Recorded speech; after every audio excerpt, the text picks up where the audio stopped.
Bharatiya Janata party और RSS हमारा संविधान खत्म करने के लिए कोशिश कर रहे, इसलिए हमारा कांग्रेस पार्टी संविधान को बचाने के लिए ये अभियान पूरा हर एक डिस्ट्रिक्ट, हर एक असेंबली कॉन्स्टिट्यूंसी में हम ऑर्गेनाइज करेंगे।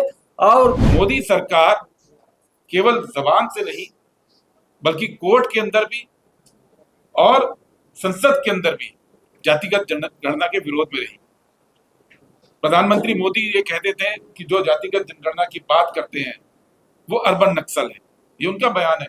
पिछले साल उत्तर प्रदेश के मुख्यमंत्री कहते थे कि जो जातिगत जनगणना की बात कर रहे हैं वो तालिबानी सोच के लोग हैं। आप सभी को मालूम है, कल संविधान बचाओ अभियान का स्टेट रैली रांची में हो रहे। हमारा ऑनरेबल कांग्रेस प्रेसिडेंट मल्लिकार्जुन खड़गे जी इस अभियान को संबोधित करेंगे। कल ये संविधान बचाओ अभियान को एक सिग्निफिकेंस है, ये है हम एक विक्ट्री फ्लैग लेके ये प्रोग्राम ऑर्गेनाइज कर रहे। आप पूछ सके क्या है ये विजय पताक, क्या है विजय पताक? ये है जाति जनगणना विषय में आप सभी को मालूम है, लास्ट 3 इयर्स से कांग्रेस प्रेसिडेंट मल्लिकार्जुन खड़गे जी और राहुल गांधी जी इतना डिमांड रखा गवर्नमेंट पर जाति जनगणना के लिए। राहुल गांधी जी हर एक मीटिंग में पार्लियामेंट के आउटसाइड जाति जनगणना का मुद्दा उठा रहे। राहुल गांधी जी स्पष्ट रूप से हमारा नेशन को बताया, जाति जनगणना का बिना हम ये देश में समानता नहीं लाएंगे, क्योंकि ये जाति जनगणना से हमको मालूम पड़ेगा कौन सा कम्युनिटी को नेशनल वेल्थ में कितना हिस्सेदारी है, कितना अपॉर्चुनिटीज में कौन सा कम्युनिटीज को शेयर है, ये पूरा जाति जनगणना से हमको पता चलेगा। इसलिए राहुल गांधी जी जाति जनगणना के लिए इतना स्ट्रांग डिमांड सामने रखा, मगर last 3-4 years Bharatiya Janata party जाति जनगणना को विरोध प्रकट किया और प्रधानमंत्री जी ये कहा जो लोग जाति जनगणना को डिमांड कर रहे वो अर्बन नक्सल्स कहा। कुछ members of parliament BJP Rahul Gandhi ji के पूछा क्या आपका जाति क्या है, इतना रिडिक्यूल किया भारतीय जनता पार्टी। मगर लास्ट वीक प्रधानमंत्री मोदी जी ये जाति जनगणना को डिसीजन लिया, उन्हें ये डिसीजन लिया because of the pressure put up by Rahul Gandhi ji. इसलिए ये हमारा कांग्रेस पार्टी को, राहुल गांधी जी को, मल्लिकार्जुन खड़गे जी को विक्ट्री है।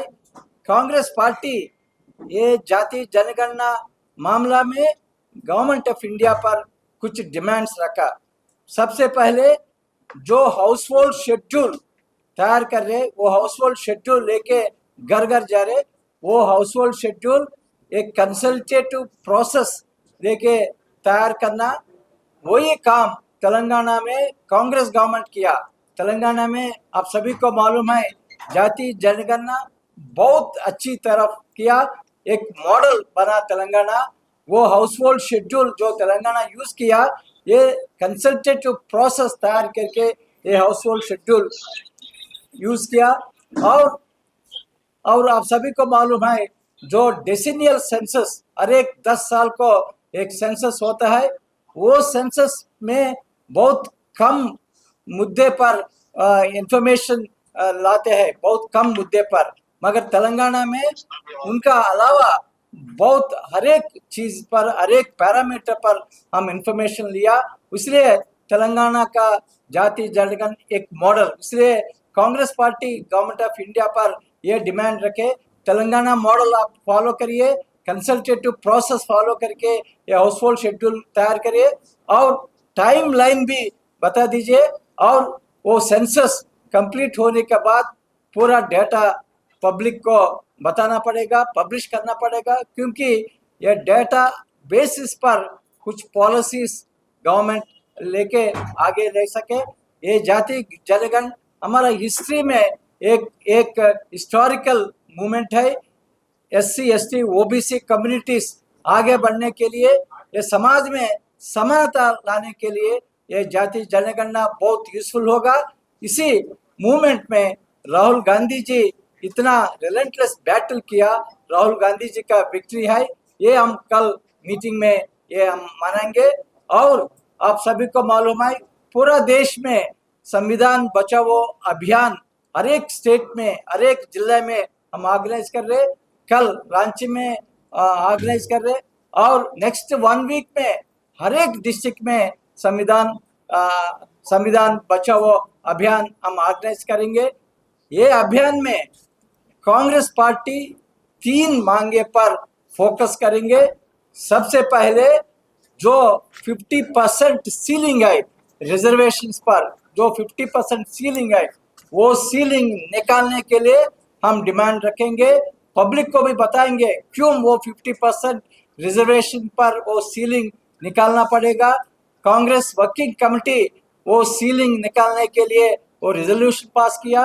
कांग्रेस अधिवेशन अहमदाबाद में जो अधिवेशन हुआ, उधर भी हम वो रिजोल्यूशन पास किया। वो 50% जो सीलिंग है, वो आर्बिट्री सीलिंग सुप्रीम कोर्ट ने रखा, वो सीलिंग लिफ्ट करना पड़ेगा, ताकि पॉपुलेशन बेसिस पर रिजर्वेशन बढ़ाने के लिए ये उपयोग करेगा। और दूसरा मोस्ट इम्पॉर्टेंट ये है, लास्ट 11 ईयर्स में नेशनल बजट में शेड्यूल कास्ट शेड्यूल ट्राइब्स को budget allocations year after year coming down. इसलिए कांग्रेस पार्टी का डिमांड है एससी पॉपुलेशन आधारित और आदिवासी का पॉपुलेशन बेसिस पर बजट में फंड ईयरमार्क करना। इसी के लिए एक सेंट्रल लेजिस्लेशन लाना पड़ेगा।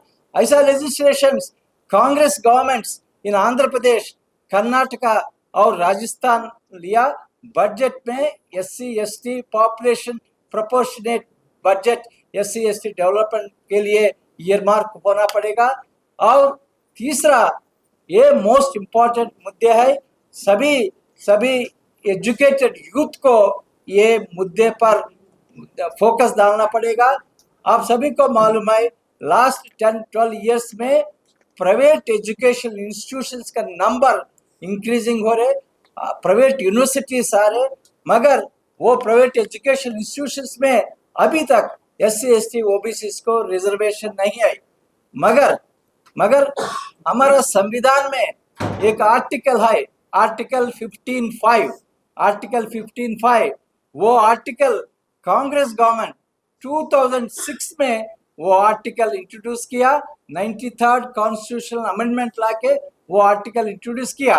वो article, that article says there shall be reservations for SC, ST, OBCs in both government and private institutions also। 2006 में जब कांग्रेस गवर्नमेंट सेंटर में है, वो रिजर्वेशंस गवर्नमेंट इंस्टीट्यूशंस में हम इम्प्लीमेंट किया।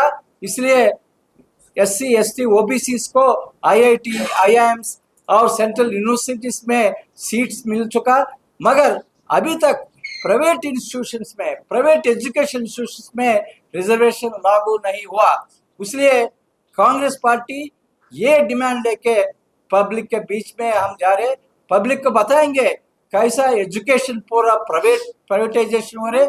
इसलिए एससी एसटी ओबीसी को न्याय दिलवाने के लिए वो आर्टिकल 15 अमल होना, आर्टिकल 15 पर स्टेट्स और सेंट्रल लेजिस्लेशन लाना, ये तीनों मुद्दे हम पब्लिक के बीच में लेके हम बात करेंगे।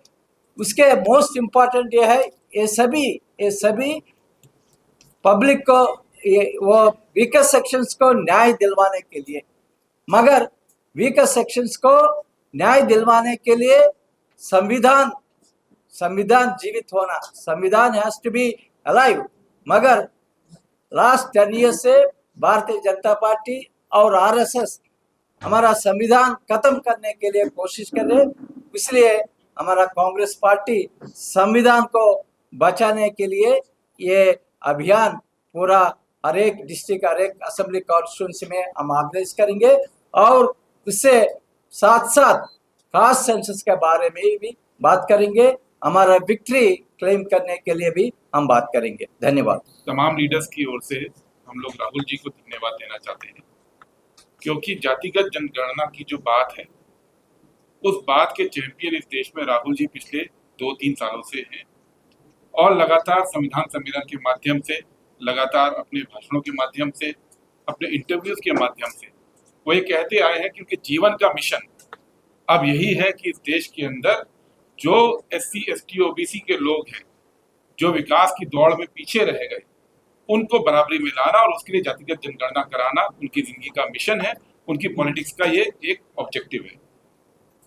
ये जो लड़ाई शुरू हुई, ये अंतिम फेज में जब सोनिया गांधी जी हमारी कांग्रेस की अध्यक्ष थी और 2021 में उदयपुर के अंदर हमारा चिंतन शिविर हुआ, तब ये पहली बार पूरे जोर के साथ ये फैसला किया गया कि कांग्रेस पार्टी अब जातिगत जनगणना के लिए डिसाइसिव लड़ाई, हमारे प्रस्ताव में लिखा गया था कि निर्णायक लड़ाई के लिए अब कांग्रेस पार्टी तैयार है। उसके बाद जब खड़गे जी अध्यक्ष बने तो रायपुर के अंदर हमारा 23 के अंदर अधिवेशन हुआ और वहां पे हमारे प्रस्ताव में ये बात उठाई गई कि हम लोग अब जातिगत जनगणना की डिमांड करते हैं इस देश के अंदर, और वही बात बाद में हमारे मैनिफेस्टो के अंदर आई, हमारे अहमदाबाद के रेजोल्यूशन में आई और लगातार राहुल गांधी जी इस बात को उठाते रहे। मोदी सरकार केवल जबान से नहीं बल्कि कोर्ट के अंदर भी और संसद के अंदर भी जातिगत जनगणना के विरोध में रही। प्रधानमंत्री मोदी ये कहते थे कि जो जातिगत जनगणना की बात करते हैं वो अर्बन नक्सल है, ये उनका बयान है पिछले साल। उत्तर प्रदेश के मुख्यमंत्री कहते थे कि जो जातिगत जनगणना की बात कर रहे हैं वो तालिबानी सोच के लोग हैं।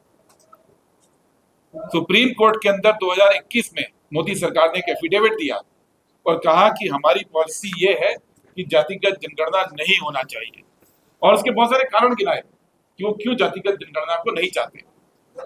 उसके बाद लोकसभा के अंदर गृह मंत्रालय ने एक जवाब में कहा कि मोदी सरकार जातिगत जनगणना नहीं चाहती, ये उनका नीतिगत फैसला है। लेकिन जैसा मोदी जी के बारे में मशहूर है कि बहुत सारे मुद्दों पे अचानक से वो यू टर्न लेते हैं, तो इस मुद्दे पर भी अचानक से यू टर्न हुआ।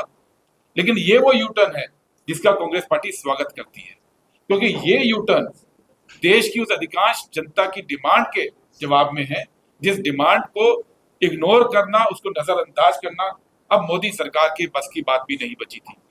लेकिन कांग्रेस पार्टी की लगातार ये कहना है कि आप जातिगत जनगणना कीजिए, लेकिन 2-3 चीजों का ख्याल करना बहुत जरूरी है। एक, ऐसा नहीं हो कि जातिगत जनगणना केवल जातियों की गिनती हो जाए, किस जाति में कितने लोग हैं वो जानकारी मिलने से देश में कोई फायदा नहीं होने वाला। हम ये चाहते हैं कि जातियों की गिनती तो हो, लेकिन देश के संसाधन पे किस जाति का कितना हिस्सा है, देश के अलग अलग सेक्टर्स के अंदर, चाहे वो जुडिशरी हो, चाहे वो प्रशासन हो, चाहे वो एग्जीक्यूटिव हो, सरकार हो, चाहे वो मीडिया हो, चाहे वो कॉरपोरेट हो, चाहे वो बिजनेस हो, अलग अलग जातियों का क्या प्रतिनिधित्व है, क्या हिस्सेदारी है, ये भी इस जनगणना के माध्यम से देश के सामने आनी चाहिए। क्योंकि ये जानकारी आएगी तभी देश के अंदर अगले लेवल की प्लानिंग की जा सकती है, ताकि जो जातियां और जो समुदाय पिछड़ गए हैं उनको आगे लाने के लिए, योजना बनाने के लिए ये जानकारी चाहिए।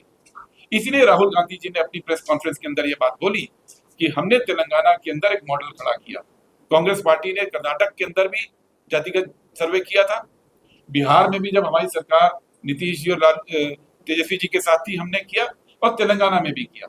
लेकिन तीनों में फर्क है, क्योंकि कांग्रेस पार्टी का ये अनुभव था कि जब जातिगत जनगणना की बात केवल ब्यूरोक्रेट्स तय करेंगे तो उसके अंदर वो बात निकल कर नहीं आएगी जो इस देश को चाहिए। इसलिए तेलंगाना के अंदर एक नया मॉडल बनाया गया, और राजू जी का हम धन्यवाद भी पार्टी से करते हैं, क्योंकि राजू जी उस मॉडल को डेवलप करने में अग्रणी भूमिका में थे। वहाँ के ब्यूरोक्रेट भी रहे और कांग्रेस पार्टी के आइडियोलॉजिकल नेता भी हैं। तो उन्होंने तेलंगाना सरकार के साथ मिलकर जो मॉडल निकाला उसके अंदर समाज के विभिन्न वर्गों से, जो स्टेक होल्डर्स हम कहते हैं, जो ब्यूरोक्रेसी के अंदर नहीं है लेकिन उनकी समझ है, उनके साथ बातचीत शुरू की, उन लोगों को साथ बिठाया, जन सुनवाई की, ब्रेनस्टॉर्मिंग की और अलग अलग स्टेक होल्डर्स को ब्यूरोक्रेसी के साथ मिलाकर एक 57 क्वेश्चन का एक क्वेश्चनर तैयार किया गया, जिसके माध्यम से पूरी जानकारी तेलंगाना में ली गई है। और इसी वजह से पता चला, राहुल जी ने बार बार अभी पिछले कुछ दिनों में बात उठाई कि तेलंगाना के अंदर कॉर्पोरेट में 90% जनरल अपर कास्ट है और गिग वर्कर यानी जो अमेजन डिलीवरी बॉय है, जो जोमेटो के डिलीवरी बॉय आजकल है, वो 90% SC ST OBC के हैं। ये जानकारी हमें क्यों मिली? ये जानकारी इसलिए मिल पाई कि तेलंगाना का जो जातिगत सर्वे है उसके लिए सबको जोड़कर, केवल ब्यूरोक्रेसी पे निर्भर रहकर नहीं बल्कि तमाम स्टेक होल्डर्स को जोड़कर हमने किया था। तो सरकार से हमारी डिमांड है और साथ में हमारा वायदा भी है मोदी सरकार से कि तेलंगाना की जो सीख है उसको हम मोदी सरकार के साथ साझा करना चाहते हैं। राहुल जी ने अपनी प्रेस कॉन्फ्रेंस में भी बोला है कि अगर मोदी सरकार चाहेगी तो जो अनुभव कांग्रेस पार्टी ने अपने 3 जाति सर्वेक्षण में प्राप्त किया और तेलंगाना में उसको परफेक्ट किया, वो देश की संपत्ति है। वो अनुभव, वो संपत्ति को हम मोदी सरकार के साथ साझा करना चाहते हैं। दूसरी बात, साथ ही साथ ये भी हम डिमांड करते हैं कि जो 50% सीलिंग है अभी, वो 50% की सीलिंग को अब मोदी सरकार को कदम उठाना चाहिए ताकि वो जो आर्टिफिशियल सीलिंग लगाई गई है देश के अंदर, वो सीलिंग को खत्म किया जाए। और एक प्रावधान जो यूपीए की सरकार ने संविधान के अंदर किया था, आर्टिकल 15(5), उसके तहत ये कहा गया है कि जो ओबीसी वर्ग है उनके स्टूडेंट्स को प्राइवेट सेक्टर के जो संस्थान हैं, एजुकेशन इंस्टीट्यूट्स हैं, उसके अंदर भी रिजर्वेशन मिलना चाहिए। हमारी ये मांग है कि जातिगत सर्वेक्षण अब शुरू हो रहा है, वो सर्वेक्षण केवल गिनती ना करे, वो सर्वेक्षण तमाम जानकारी इकट्ठी करे, साथ में तुरंत इसी साल आर्टिकल 15(5) को लागू करने के लिए केंद्र सरकार भी काम करे और हमारी राज्य सरकारों से भी हम बात कर रहे हैं ताकि जो हक है ओबीसी समुदाय का वो उनको मिलना चाहिए। रैली होगी, हम लोग उसको विजय पताका, जैसे हमारे सर ने कहा कि हम लोग विजय पताका के रूप में वहां पर उसको मनाएंगे, विजय सभा के रूप में मनाएंगे, क्योंकि माननीय राहुल जी की यह बहुत बड़े उनके सतत प्रयास और अनवरत संघर्ष की वह देन है कि उन्होंने बराबर वो सभी सभाओं में कहा करते थे, जिसकी जितनी आबादी उसकी उतनी हिस्सेदारी, उसकी उतनी भागीदारी। जो लोग कल तक भाजपा के लोग, आरएसएस के लोग हमारे जातीय जनगणना का विरोध करते थे, उन लोगों को माननीय राहुल जी के, कांग्रेस पार्टी के और हमारे माननीय खड़गे साहब ने अप्रैल 2023 को जो प्रधानमंत्री को पत्र लिखा था ये जातीय जनगणना के संबंध में, यह कॉन्टिन्यूअस हमारी सभी सभाओं में, हमारे प्रखंड स्तर से लेकर हमारे जिला और हमारे प्रदेश स्तर से लेकर AISCC स्तर तक यह मांग उठते रही। बाध्य होके केंद्रीय सरकार को मानना पड़ा और ये हम लोगों के माननीय नेता राहुल जी के अटूट संघर्ष का और एक समतामूलक समाज के निर्माण का एक बहुत ही सराहनीय कदम है। हम लोग उन्हें बहुत बहुत माननीय नेता राहुल जी और खड़गे साहब को बधाई देते हैं, उनका धन्यवाद करते हैं उनकी दूरदृष्टि का। और जिस तरह से हमारे पूर्व नेताओं ने आप सबों को बताया कि 15(5) जो आर्टिकल है उसको तत्काल लागू करें ताकि प्राइवेट इंस्टीट्यूट में हमारे ओबीसी, दलित और आदिवासियों को लाभ मिल सके। और इस तरह से जो भी है हम लोग ये जो जनगणना होगा ये खाली हेडलाइन बन के नहीं रहे, इसका भी डेडलाइन हो। कैसे कि जैसे तेलंगाना में जिस बारीकी और सूक्ष्म ये के आधार पर वहां जनगणना या सारा ये डाटा तैयार किया गया, उस तरह हम लोगों का हो और उसमें जो है एक निश्चित सीमा तक हो, निश्चित सीमा हो। हमारी झारखंड की सरकार ने भी इस वर्ष जातीय जनगणना करने का फैसला लिया है। हम माननीय गठबंधन सरकार के नेता हमारे माननीय श्री हेमंत सोरेन जी को भी मैं बधाई देता हूं कि ये समय का तकाजा है कि आज जो हमारे दलित हैं, हमारे आदिवासी हैं, जो पिछड़े हैं, इनको राष्ट्रीय मुख्यधारा में लाने के लिए ये जातीय जनगणना एक अमोघ अस्त्र का काम करेगा। ये हमारे लिए बहुत ही सबों के सर्वांगीण विकास में सहायक होगा। तो लोगों को गुमराह करने की बड़ी महारत हासिल है। कांग्रेस ने संविधान के अंदर संशोधन वक्त वक्त में किए, क्योंकि भारत का संविधान दुनिया का सबसे बड़ा लिखित संविधान है और संविधान बनाते हुए संविधान निर्माताओं की, बाबा साहब अंबेडकर की, जवाहरलाल नेहरू जी की, डॉक्टर राजेंद्र प्रसाद जी जो उस समय अध्यक्ष थे सभा के, उन सब का बिल्कुल साफ ये कहना था कि भारत का संविधान में बेसिक स्ट्रक्चर को छोड़कर वक्त के हिसाब से हम चेंजेस कर सकते हैं। बेसिक स्ट्रक्चर क्या है? बेसिक स्ट्रक्चर है कि हम एक लोकतंत्र हैं, हम एक सेकुलर देश हैं, ये हम एक रिपब्लिक देश हैं और हमारे यहाँ हर व्यक्ति को बराबरी की आजादी होगी, उनके मौलिक अधिकार होंगे, गरीब तबके को, वंचित तबके को स्पेशल अधिकार होंगे। ये हमारा स्ट्रक्चर है। इसको छोड़कर अलग अलग वक्त के अंदर संविधान संशोधन करना संविधान सभा की मूल भावना के अनुसार है। और भारतीय जनता पार्टी की भी जब जब सरकार आई, अलग अलग विषयों पे उन्होंने भी संविधान संशोधन किए। हमारी जो बीजेपी के साथ आज हमारी शिकायत है कि वो संविधान की मूल भावना के साथ खिलवाड़ करते हैं। भारतीय जनता पार्टी का कोई नेता खड़ा होकर ये नहीं कह सकता है कि वो इस देश के अंदर सबको बराबर मानते हैं। गली मोहल्ले के अंदर, उनके नेताओं के भाषण के अंदर लगातार ये बात होती है कि वो विभाजन करना चाहते हैं। भारत के नागरिकों का अलग अलग पहचान के आधार पे वो अलग अलग उनके मूल अधिकारों की बात करते हैं। ये होता है संविधान की भावना के साथ छेड़छाड़ करना। वो लोग पूरी संस्थाओं को, जो संस्थाएं भारत में कांग्रेस की शासन के दौरान बनी 5 दशकों के अंदर, उसको संस्थाओं की इंडिपेंडेंस को, उनकी स्वाधीनता को भारतीय जनता पार्टी की सरकारों ने खत्म किया है। वो संविधान की मूल भावना के खिलाफ है। संविधान के अंदर संशोधन करना, वो तो संविधान के जो लिखने वाले हमारे फाउंडिंग फादर्स थे, उन्होंने उसका प्रावधान रखा था। भारत राष्ट्र जैसे जैसे आगे बढ़ेगा, स्थितियां आएंगी। शर्त यह है कि मूल कैरेक्टर, बेसिक स्ट्रक्चर संविधान का नहीं बदलना चाहिए, जिसके बारे में बीजेपी के लोग अलग अलग समय में कोशिश करते आए। जब वाजपेयी जी प्रधानमंत्री थे, बाकायदा उन्होंने एक कमीशन तक बना दिया था रिव्यू के लिए, संविधान रिव्यू के लिए। और देश शुक्रगुजार है उस समय के राष्ट्रपति जी के.आर. नारायणन साहब, जिन्होंने ये कहा था कि मैंने शपथ ली है संविधान की रक्षा करने के लिए, इसलिए मेरे रहते संविधान की मूल भावना को कोई रिव्यू नहीं कर सकता है। ये भारतीय जनता पार्टी का इतिहास है। आरएसएस के अलग अलग वक्त में अलग अलग उनके लोगों ने लेख लिखे हैं कि भारत का संविधान बदलना चाहिए, क्योंकि वो मनु की भावना के अनुसार नहीं है। ये उनकी मूल भावना है। कांग्रेस पार्टी ने संविधान दिया है और कांग्रेस पार्टी संविधान की न केवल रक्षा करेगी, बल्कि गली मोहल्लों में जाकर, शहर शहर में जाकर हम लोग उसकी रक्षा की लड़ाई भी करेंगे। और सुने लेऊंगा संविधान कॉन्स्टिट्यूशन अमेंडमेंट के बारे में। मोदी जी पार्लियामेंट में नेहरू जी के खिलाफ ये बात किया।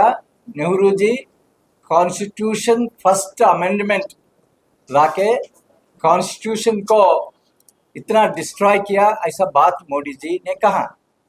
मगर क्या है फर्स्ट कॉन्स्टिट्यूशनल अमेंडमेंट क्या है, आप लोग एक बार देखें तो आपको पता चलेगा क्यों जवाहरलाल नेहरू जी और बाबा साहब अंबेडकर फर्स्ट कॉन्स्टिट्यूशनल अमेंडमेंट 1950 में क्यों लाया। नंबर 1 इसलिए लाया, जो रिजर्वेशंस एससी एसटी ओबीसी को वो रिजर्वेशंस निश्चित करने के लिए आर्टिकल 15(4) फर्स्ट कॉन्स्टिट्यूशनल अमेंडमेंट द्वारा कॉन्स्टिट्यूशन में इंसर्ट किया। क्योंकि 1951 में मद्रास में जब रिजर्वेशंस पर एक गवर्नमेंट ऑर्डर निकाला, मद्रास हाईकोर्ट उनको क्रैश किया। इसलिए नेहरू जी और बाबा साहब अम्बेडकर मिलकर first amendment to the constitution में आर्टिकल 15(4) इंसर्ट करके एससी एसटी ओबीसी को रिजर्वेशंस को सुनिश्चित किया। Point number 1। पॉइंट नंबर 2, जब उत्तर प्रदेश असेंबली, बिहार असेंबली जमींदारी अबॉलिशन का कानून पास किया, मगर कोर्ट्स उनको स्क्वैश किया। देन कॉन्स्टिट्यूशन अमेंडमेंट 1 में वो जमींदारी अबॉलिशन कानून को सेफगार्ड करने के लिए ये लैंड रिफॉर्म्स लेजिस्लेशन नई शेड्यूल में रख के ये कानून को सेफगार्ड किया। इसलिए उत्तर प्रदेश, बिहार में लाखों लैंडलेस पुअर को जमीन मिला। सो इतना पब्लिक को यूटिलाइज हुआ कॉन्स्टिट्यूशनल अमेंडमेंट, मगर वही कॉन्स्टिट्यूशनल अमेंडमेंट लेके मोदी जी ने पार्लियामेंट में नेहरू जी के खिलाफ बात किया। इसलिए मैं ये दोनों बात आपके सामने रखने के लिए आया। एक सवाल है, एक एक जो गलती आप लोगों ने की, आप लोगों ने कहा सेंसस करवाया, उसका डेटा सबने कही है, सेंसस की जो भी डेटा आप लोगों ने सार्वजनिक नहीं किया। आप मानते हैं कि इस बार जो केंद्र में बीजेपी की सरकार है वही चाल चल सकती है, दिखाने के लिए कि हम करने जा रहे हैं, वो सार्वजनिक कभी नहीं होगा? ओके, सुनिए और सर इसी में सुनिए और एक बात आप सभी को याद दिलवाना चाहते हैं। हमारा देश में आफ्टर 80 इयर्स पहले बार ओबीसी को एन्यूमरेशन हमारा कांग्रेस पार्टी 2011 में सोशो इकोनॉमिक कास्ट सेंसस शुरू करके किया 2011 में। Till then OBCs were never enumerated. First time OBCs were enumerated in the socio-economic caste census. Magar after Congress party lost power, that socio-economic caste census was completed in 2016. मगर BJP उनको अभी तक publish नहीं किया। इसलिए हमारा मांग ये है, जो जाति जनगणना अब करेगा, हमारा डिमांड ये है उनका डेटा पब्लिश करना। जो सोशल इकोनॉमिक कास्ट सेंसस को पूरा वो डेटा छुपाया, ऐसा नहीं होना, इसलिए हम ये डिमांड कर रहे हैं। भारतीय जनता पार्टी की नीयत पे कल जो बयान आए उससे शक पैदा होना शुरू हुआ। उनके केंद्र के अंदर एक महत्वपूर्ण सहयोगी ने कल बोला कि जनगणना हो जाए, लेकिन कोशिश ये हो कि उसकी जानकारी पब्लिक ना की जाए। यही काम भारतीय जनता पार्टी की सरकार ने 2011 के सर्वे को लेकर किया। जो जातिगत सर्वे है वो सर्वे पूरा 2016 में हुआ था, जो जानकारी खुद मोदी सरकार ने लोकसभा के अंदर दी थी। 2016 में सरकार मोदी जी की थी, जिम्मेदारी भारतीय जनता पार्टी की थी उसको पब्लिक करने की। पर अब फिर से ये कोशिश शुरू हो रही है कि ये बात कि लोगों की दबाव को देखते हुए आप जनगणना तो शुरू कर दे, लेकिन उसको पब्लिक के साथ साझा ना करें। कांग्रेस पार्टी लगातार ये दबाव बना के रखेगी कि ये जो दूसरी बार देश के साथ धोखा बीजेपी ना कर पाए। ये बात सच है।